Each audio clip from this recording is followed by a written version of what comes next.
This is the XFL week number 2 predictions, ladies and gentlemen. Welcome back to the show with the most XFL content. Not the most XFL content, but the pick'em content on Pain and Gain edition. God, I butchered that opening. I'm sorry, but we're going to get into XFL week number 2 picks. This has definitely been a very interesting series. The last video did pretty well. I definitely want to continue it and definitely want to talk about some of the XFL Week 1, how it was different compared to many other leagues. So, with that being said, the XFL, what a Week 1 they had. Yeah, Week 1 was fantastic. They had some great viewership. I know the DC Defenders versus the Seattle Dragons game was at 3.3 million viewers average. That is more than most Washington Redskins games. So, yeah, pretty much the XFL had a very successful debut. They are very, very strong, and I'm very happy that the XFL looked good for the most part, except for, of course, the Tampa Bay Vipers. Unfortunately, they didn't really have a very good, strong week. But it's a brand new week, brand new day, and we got a lot to talk about. So with that being said, I'm going to go over each result of the first week, go over some impact players, and then we'll go into week number 2. So the first game was the DC Defenders versus the Seattle Dragons. Cardell Jones had a very strong outing, had 2 touchdowns, 278 passing yards, and 28 rushing yards. Pretty good day overall.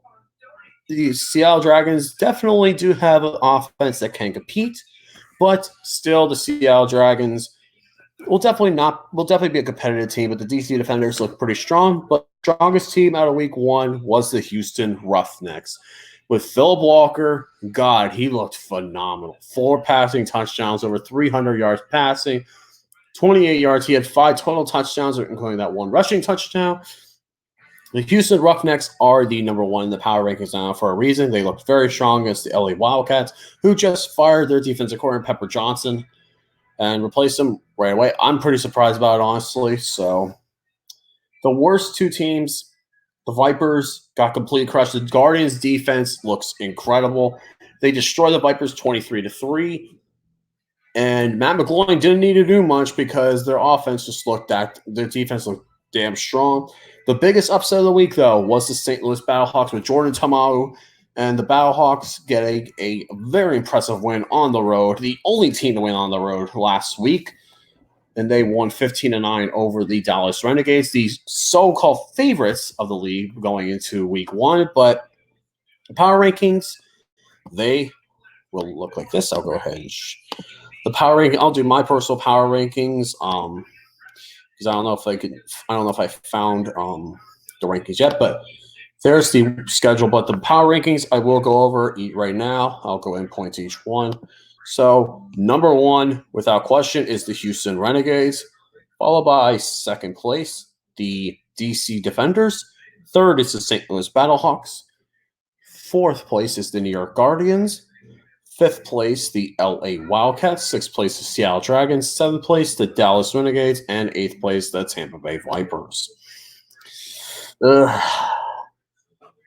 Yeah, the Guardians did probably the best defensive performance of the week. Their defensive backs, including one from FAU, looks very strong. The Guardians are going to be very strong. I think they're going to be the best defensive team. The best offensive team right now is the Houston Roughnecks. So we'll see how things go, and we'll see who look at the wins coming up.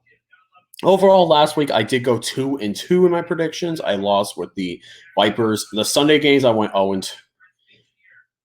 Well, actually, no, I went 1-3, I think. Yeah, I did go 1-3. I forgot because I did pick LA Wildcats in my upset pick. So the Tampa Bay Vipers, even though they lost, they were still only a 1.5-point favorite, so it wasn't as bad. And lost the St. Louis Battlehawks. I don't think anybody saw that coming. So 1-3 my first week. I got to improve on that. But, this week looked like it's going to be a little bit of a better week. So with that being said, let's go ahead and preview each game. Starting off with the 2 p.m. game on Saturday, the New York Guardians traveling to D.C. to play the Defenders. This game is in D.C., and the Defenders are a 3-point favorite. Who do I got and why? And this will also be on ABC as well. This is a close game to call, honestly. The DC Defenders offense struggled very early, but they did take it up a notch in the second half. New York Guardians defense was relentless. They completely shut down Aaron Murray and the Tampa Bay Vipers offense for the most part. The thing is, though, the DC Defenders definitely do have a very more competent offense than the Vipers, and I think they'll definitely give the Guardians more than 3 points to score on. So personally, this is definitely going to be a coin flip for me. Even though they're a 3-point favorite, I could see either of these teams winning.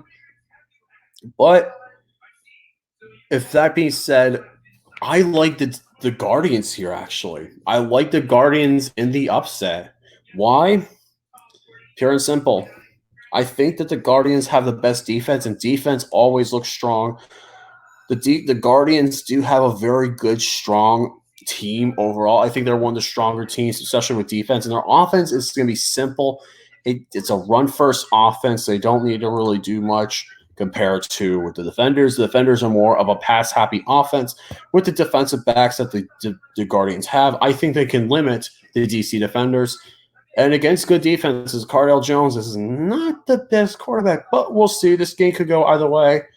But I actually do have the New York Guardians winning this one. I'm actually going to pick the New York Guardians to win. I'm going to say final score 20-17. I think that they will get Matt McGloin will have enough just to barely get past him because I think Matt McGloin definitely has more experience compared to Cardale Jones in the NFL. In the XFL, he does what he needs to do to get the job done. So I'm picking the Guardians here. Very close game, 20-17.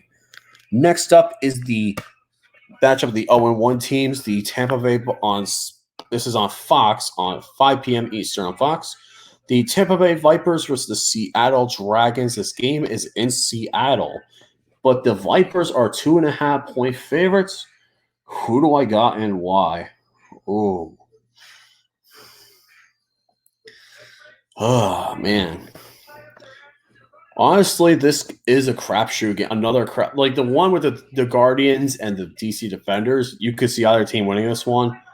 This is one where I think the Dragons do have a better chance. But the thing is, I think that the Vipers, the only reason why they only scored 3 points, they had 3 red zone interceptions that killed them. That could have easily been 14 points and made it a closer game. It could have definitely made it a lot closer.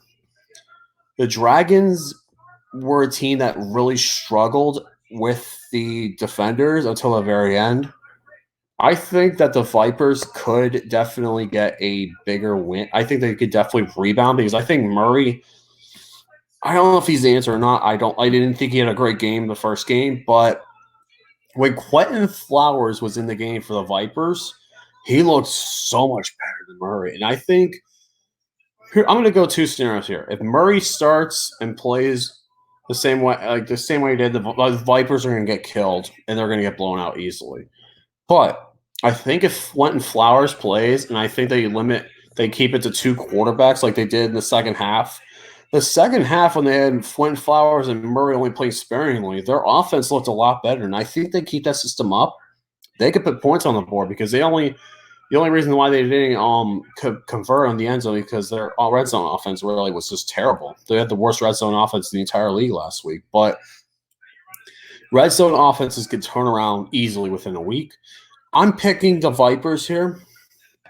I'm picking them barely to win. I think they will. They are the favorites. They're 2.5-point favorites. I think they will barely get the win. I just don't trust Seattle's offense personally. I'm not a fan of their offensive system. The offensive system isn't really built for a quarterback to throw deep. And I think that Tampa Bay's offense, if they run pretty well and they score often, I think it's going to get out of hand. So I'm going to pick the Tampa Bay Vipers. I think this will probably be the lowest scoring game of the weekend. I'm going to pick the Vipers. I'm going to say 19-13. Give me the Vipers. Next up is the Dallas Renegades at the LA Wildcats. This game is in Los Angeles. It's a 3 p.m. kickoff on Sunday on ABC. And the Renegades are a 4-point favorite. Who do I got and why? I think this one's more obvious. I think it's probably one of the more obvious games of the week, personally. The thing is with this game, I really think that the Renegades are the problem they lost is I think that their quarterback situation with Landry Jones being hurt, I think that really hurt them. If Landry Jones gets in the game and they really build their offense, I think they're going to win pretty convincingly here. LA's team, they were okay against the Roughnecks. Their defense, though, was absolutely atrocious, though. They was absolutely atrocious against the Roughnecks, and I don't like the fact that if Dallas plays Landry Jones, I think their defense is going to completely crumble, and it's going to be terrible trying to get used to a new defensive coordinator in 1 week, and they're going to recover. I don't trust that. Even though the running back Elijah Hood is a pretty decent player, and they do have a good receiver, their offense could do something. They could strike early, but I think if they'll probably strike early. But I think Dallas is just going to be too good for them. I'm going to pick the Dallas Renegades here. I think this is the biggest blowout of the week. I'm going to say Dallas will win this game, 38-21. I'm picking the Dallas Renegades here, pretty convincingly. I think the Wildcats can keep it close, but I think that the Renegades are going to just get the job done here. I think they're going to rebound and establish themselves because they still have Bob Stoops as their coach. They still have a great running core, Lance Dunbar, Cameron Artis-Payne. I just think that their team just overall, I just think they just ran into a St. Louis team that had a really good defense that just played the ball very well, and they played a defense. They played a defensive team. They played a Battlehawks team that knew how to stop them. It really didn't let them convert in the end zone. So yeah. I like the Wildcats here to get crushed by the Renegades, 38-21. Then we get to the final game. This game is going to be in Houston once again. It's definitely going to be probably the biggest. I think this is going to be the game of the week here.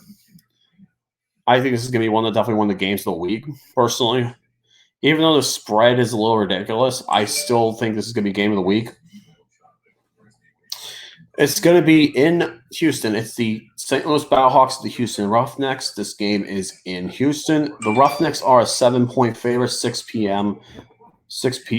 Pacific, 6 p.m. Eastern Standard Time, and it is on Fox Sports 1. Who do I got and why? I like the Houston Roughnecks here, but I don't think this is a runaway game as people think it is. I think the Battlehawks could definitely compete. And they showed against a really good offense like the Roughnecks. Like even though the Renegades didn't have their star quarterback, they proved how they could stop the run. And the Battlehawks can definitely stop the run and force a pass. And their defense played pretty well against the receivers. I think the one thing though that Houston has is I think Houston just has the better offense.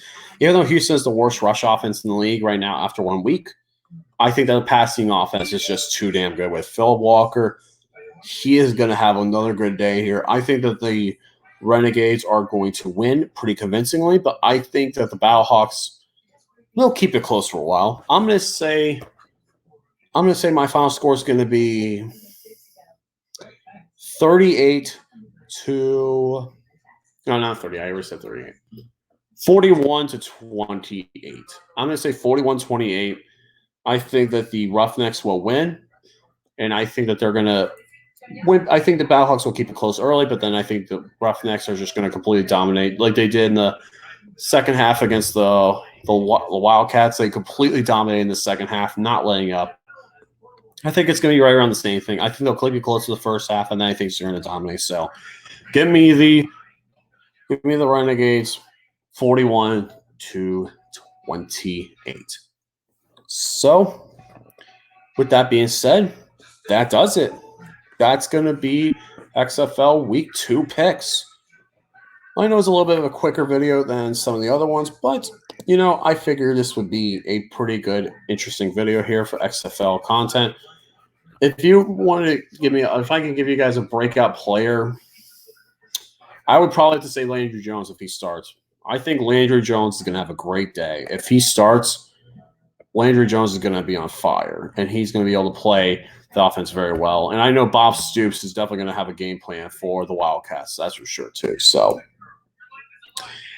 speaking of my picks, are going to be the Guardians in upset 2017, the Tampa Bay Vipers 19-13 over the Dragons, the Dallas Renegades over the Wildcats, 38-21. And finally, the Houston Renegades over the St. Louis Battlehawks, 41-28. Thank you all for joining in. Let me know in the comments below what are your week number 2 picks. And with that being said, guys, thank you all for watching. See you guys later. Stay awesome and have a good one. Let's go, Vipers, and try rebound this week. And don't play Murray as much. Please. Just please.